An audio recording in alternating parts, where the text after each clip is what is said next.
ইলেকশনে অংশগ্রহণ করবে না, এইটা মানা তার জন্য জরুরি ছিল নাকি জরুরি ছিল না?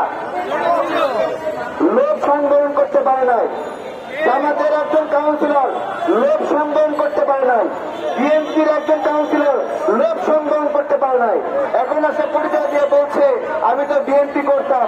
আমি বললাম আপনি বিএনপি করতেন, আপনাকে বহিষ্কার করছে না? জামাত করতেন, বহিষ্কার করছে না? তাহলে আপনি সেই পরিচয় দিয়ে কাউন্সিলর পদ বহাল চান কেন? তারা একটা যুগ তুলছে স্বতন্ত্র। আমি বলছি স্বতন্ত্র যারা বিরোধী দল করে এই নির্বাচনে অংশ নিতে, তারা আওয়ামী লীগের চেয়ে বড় ক্ষতি করেছে। ঘরের মানুষ যদি বেইমানি করে, ওই যে সবচেয়ে পিছন থেকে ছুরি আঘাতের মতো। আমাদের স্পষ্ট কথা, এই আওয়ামী সময়ে নির্বাচনে অংশ নেওয়া কাউন্সিলরদেরকে আমরা পুনর্বহাল করতে দেব না। এরা আওয়ামী লীগের সময় বেনিফিট দিচ্ছে, এখনো এসে বেনিফিট দিতে যাচ্ছে, এখন টাকা ঢালছে। দুঃখজনক, সুন্দর সুন্দর বক্তব্য দেয়, আমরা বক্তব্য শুনে ফিদা হয়ে যাই। দেখি কাউন্সিলরদের হয়ে দাবি দাওয়া আদায় করছে। লজ্জা এবং ঘৃণা আপনাদের প্রতি, ঘৃণা। এবং গতকালকে একজন বলছে সে নাকি বেগম জিয়াকে জেল থেকে বের করছে। আরে গণঅভ্যুত্থানের পরে তোর বাপের ক্ষমতা ছিল নাকি তুই জেল থেকে আটকে রাখবি? গণঅভ্যুত্থানের পরে কারো বাপের ক্ষমতা ছিল জেলে আটকে রাখবি?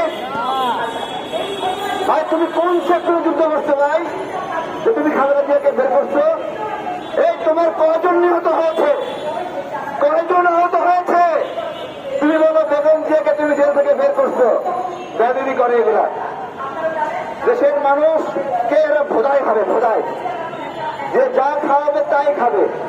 এক একজনের 1 লাখ 2 লাখ 10 লাখ 15 লাখ ফলোয়ার হয়েছে, ভেবেছে যে এখন সব দখল করে নিয়েছে।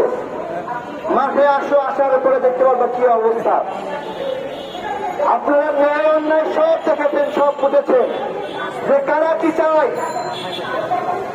সারাক্ষণ আওয়ামী লীগ নিষিদ্ধ চায়, আওয়ামী লীগ নিষিদ্ধ চায়, পাগল হয়ে যায়। মূলত এই নিষিদ্ধ কেন চায় জানো? আওয়ামী লীগের ওই কর্মীগুলো তার দরকার, আওয়ামী লীগের টাকা তার দরকার। এই জন্যই বলছিলাম আওয়ামী লীগ নিষিদ্ধ হলে তার সুবিধা হয় দল বড় করতে, দল বড়দের সুবিধা হয়। তা আওয়ামী লীগ হারাম, আওয়ামী লীগের টাকা কেন হারাম, এটাই জিজ্ঞাসা করছি। ধন্যবাদ সবাইকে।